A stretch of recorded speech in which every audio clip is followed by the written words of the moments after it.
All right, Michigan didn't get played. If this were 1985, 95, pick your year in the past, this would have been the end of the world, the end of civilization. In today's social media, hyper college football playoff focus, it's more like, that's too bad. Okay, who's Ohio State? Who can they play this week? What about the Big Ten championship? What about the playoff? Not even the Big Ten, even the Big Ten championship's just kind of like, okay, well, who's the opponent going to be versus who would they play if they didn't make the Big Ten championship? And does that look better? You know, sacred cows like the Michigan game and the Big Ten championship are kind of like, well, does it get us to the end goal? If not, then big deal. Where is the sentimentality, Tony, in all this? Millennials killed it all. It's sad. It is disappointing that at least there was a little bit of grieving, but like you said, it's social media, so it's fleeting, and then eventually it's, well, what does this mean for the Big Ten championship game? Now we can't go, and all of this. And yeah, although to be honest, if 1990, say 2 or 3, 89, if Ohio State couldn't play in the Michigan game, I don't know that I would have been so super upset about that. Oh man, Tony, even 88 when at 4-6-1, man, that would have been the end of the world for me. That would have just, I lived for that game. I would live for it as well until it was 28-0, and then I would go play football in the yard. We only know what the social media reaction is. We can't go to bars. We can't do it. True. It's my signed Art Schleichter jersey. I think that's a Tom Hoying. Yes. I think that's a Tom Hoying. Definitely way to the track. Right in Tommy Hoying. I don't think people have really come to terms with it yet. I think that we're so caught up in the immediate news cycle that people have not had a chance to properly mourn the fact that we're not going to have the game. And it's probably going to take a couple of weeks. It's probably going to be until a couple of weeks after Ohio State's football season, whenever that may be, at whatever point that people realize that the game wasn't played. Ohio State social media account put out what the game trailer would have been. I saw some feels happen on social media at that point. But, we're so much, as Mark said, about the immediacy of, okay, well, what's next? What's the CFP? I mean, competing to beat Michigan, competing to win the league championship don't really mean as much these days.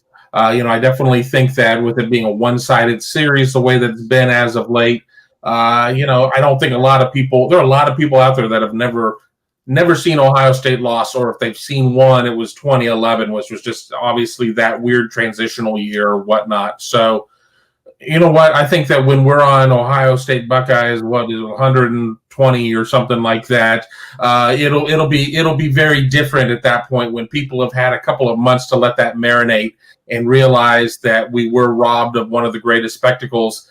One where Ohio State was a 30-point favorite, and I seriously was ready to put everything I owned and could get my hands on Ohio State to cover that easily. I go back, obviously, 52 years old, grew up in Circleville, just south of Columbus. In the 70s, you only got 2 or 3 games a year on television. If they played Oklahoma, maybe in the non-conference, you'd get to see that, and maybe Purdue or Illinois or somebody at midseason. And then ABC always showed the Michigan game on noon, one of the last Saturdays in November, and you just knew that that's what you were looking forward to at the end of every season. And obviously, Tony mentioned the millennials have killed this. That's a good point. I think that what even my son and daughter, who are seniors now at Ohio State, my daughter finished her semester today and is now in her last semester as an Ohio State student. So happy for her, and sad at the same time that they didn't get to go to games this year and didn't get to go to this game in particular on Saturday, because these are the memories that you remember forever, these type things. I mean, I could sit here and quote you one Michigan game I attended after another. I've been to every one of them since 1993 well, 1992, with the exception of the 2001 game when my daughter was going to be born a day or two later. I didn't get to go to Michigan for that. So that's like 27 of the last 28 or whatever that is. But and a few more before that. the thing is, what killed it? It wasn't the millennials. It was Jim Tressel and Urban Meyer killed it, and they killed it with their due diligence in making it a priority, recruiting the greatest players they could get their hands on, and then just going out and just beating the brakes off Michigan year after year after year. And Ohio State single-handedly has dismantled the Michigan football program. It is now an area of complete and utter despair. 2-4 this year, worst year obviously under Harbaugh, and this rivals that what was it, a 3-9 year that Rich Rod had one year. So this is as bad as it gets up there right now. And, it's because of Ohio State. They don't get any players out of Ohio who are worth anything. Teams are going into Michigan and taking great players out of there. Ohio State doesn't have a lot of good or great Michigan players right now. They only got, I think, 3 on the roster. I looked last week for Michigan State week. But, in years past, they've had Mike Weber and, the Golston and different guys up and down the line who were outstanding players. Michael Jordan was an All-American at Ohio State from Plymouth, Michigan, and so on and so forth. So Ohio State's gone in there and taken guys that Michigan probably wanted but couldn't get. And Harbaugh's recruited well enough. It's just it has not come together for them. And I think they have to they're talking about an extension for him. Ohio State fans are like, yes, give him a lifetime extension. Give him for 20 years past lifetime extension if you could, because he's Ohio State's best weapon right now. He, and you think about the last 2 games, 4 touchdown spreads, both of them. So the Buckeyes have just completely wiped them off the map, so to speak. And so, will this signal maybe something's going to change and turn back in their direction? This 1-year pause, I don't know. I can't imagine they're going to flip the schedule next year because of this, because everything's based on these schedules, non-conference and everything. So I think Ohio State just missed out on a chance to host Michigan, and it's going to go back to Michigan next year, and the schedules are just going to go on like they should have. But any rate, my 2 cents, sad, but I'm kind of beaten down to the point where, what's it really mean at this point? You guys know I like to balance out these conversations. So before Tony goes, I will say this. Among non-Ohio State and Michigan fans, the narrative out there is that Ohio State kills Michigan every year. And they've won 15 of 16. Kevin outlined the 1 year between Tressel and Meyer. It still counts, but there's an asterisk there to a certain extent. Okay. If we were sitting here 2 years ago, same week, Michigan's a 4-point favorite. They had played a better season than Ohio State. They had the same record, but against common opponents, there was a reason they were a 4-point favorite. They had played a better season. And other than 2015 blowout, couple blowouts against Rich Rod, even though Ohio State was on a long run at that point, prior to the last 2 meetings, they were competitive games on the field. Ohio State kept winning, but they were competitive games, other than a couple. No, and they were favored as well. I believe Michigan has been in the last few years or so. We're wondering when will fans, really get to feel upset about it. And I think it's when the Big Ten confirms that there will be no schedule changes next year, and fans will realize that the Buckeyes will be going to Michigan in essentially back-to-back games and not getting that home game, and how unfair that will be is how they'll view it. So there'll be some anger there. Maybe they'll just skip right past remorse or anything like that. But I don't think Michigan has done that bad. 4 losses. That's what Jim Harbaugh averages. So I think people need to get off his back. He's had 3 or 4 or 5 losses every year at Michigan. This is an average year. Give the guy some credit. Yeah, extend him 5 years, 4 years, whatever. If it's a little bit of a pay cut, so be it. These are tough times. There's a good way to spin it, and just go from there. He's got things going well right now. They've won. They haven't lost in a couple of weeks. So now is the time, in my opinion. And they will be playing. They should be playing a Big Ten championship week, which they've never done before under Jim Harbaugh. So that's another feather in his cap. And they won't have to play Florida in a bowl game more than likely, because Florida will be in a New Year's Six bowl game, and Michigan may be at, I don't know, Jet's Pizza or something. So, I mean, you got that going for you as well. And, Steve says that Michigan recruits well. If you look at the recruiting rankings, they sure do, but I don't know many programs out there that do less with more than Michigan under Jim Harbaugh. I mean, they have furnished a lot of good players to other college football teams that have transferred out for one reason or another. And, I'm not going to necessarily speculate on all of that, but, I think that the development up there certainly has not been up to snuff. And, maybe it's an indictment of the recruiting industry. Maybe we're just kind of overrating some of the guys that they're going after. Maybe they're just not maximizing, or something is just not going there, because I've looked at their roster and I understand that there have been, there's situations players get hurt, players opt out, whatever. But as I was going through writing a tale of the tape that really didn't have to run this week because the game didn't end up happening, I'm like, who are these guys? I felt like a scene from Major League with the groundskeepers just, saying who are these guys, and it's followed up with a much more gutterific type of statement at the end of it. And that's kind of how I felt when I was looking through there. I was like, I Mazzie Smith, I recognize that name. Where's Cameron McGrone? Where's a Chase Winovich? Where's a Rashawn Gary? Oh, wait, there's not. I mean, I knew Daxton Hill. I bet you Daxton Hill's career would be going a lot different if he would have come to Columbus instead of going to Ann Arbor. But, it is what it is.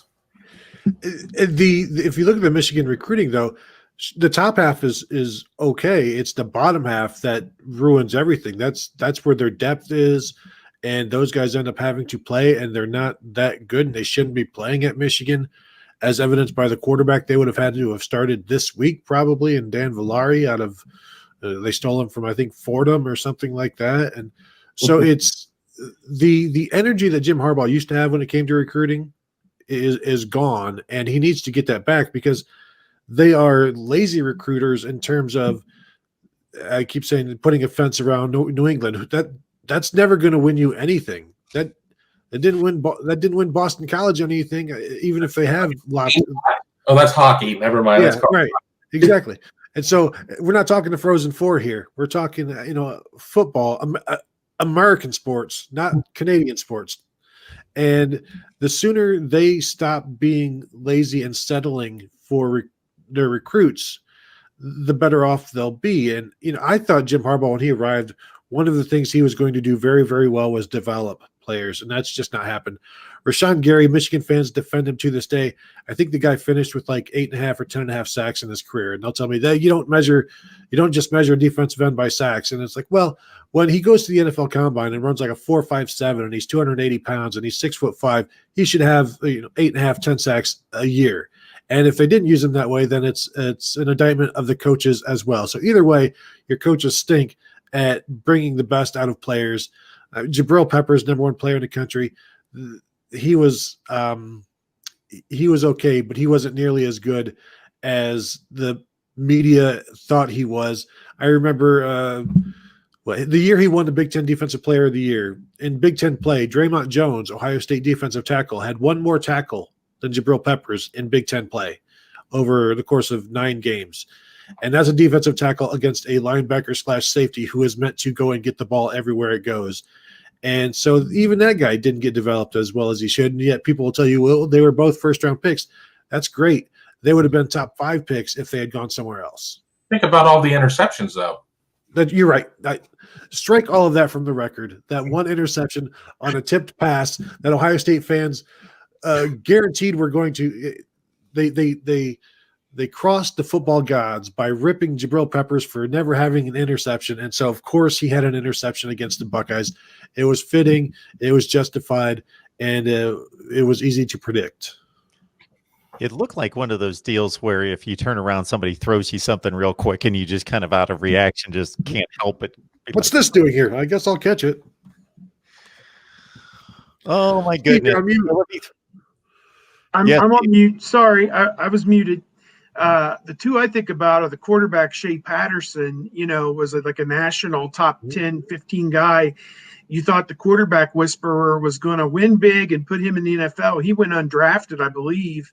And then the other one, I've just called his profile appears. Donovan Peoples-Jones was the number 12 overall player in the country, the number 1 wide receiver the year that he came out of high school. And we were watching the Cleveland Browns the other day, and he made a big explosive play in the game for the Browns. And he really has only played since Odell Beckham Jr. got hurt last half of the season. And my son and I are sitting there watching it, and I said, didn't we get him in like the 5th, 6th, 7th round? And we looked it up. It was the 6th round. Donovan Peoples-Jones was the number 12 overall prospect in the country in the year that he came out, and he was drafted by the 3 years he was done in Michigan in the 6th round.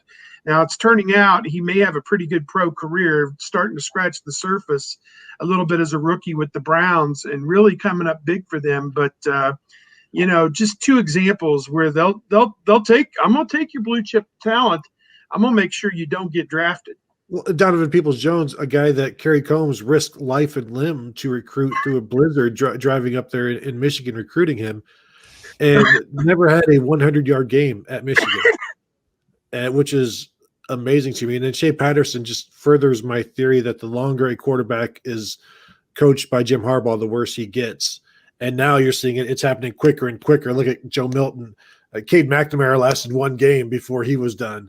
And so they need to go find a transfer, a 5th-year senior who has never – or maybe J.J. McCarthy, their 5-star guy that they're signing in December. Maybe as a true freshman, he will be outstanding, but then he'll gradually get worse and worse and worse. So maybe next year, lightning in a bottle for Michigan. 3 losses tops. I don't know if it's gradual. I mean, he may be bad by the end of his first series or whatever. He may come out and throw a 20-yard rope and then sit there and just curl up in a fetal position by the last play of the drive. McNamara had that big game against Rutgers in the overtime, and somebody on our message board went to the Michigan 24/7 message board and found a message that said, McNamara already has the look of Derek Carr or something like that. And they brought it over to our site with the caption, well, that didn't take long, did it? And of course, the next week he played like Stevie Carr. So,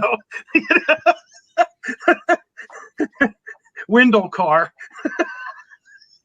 Yeah. Austin Carr.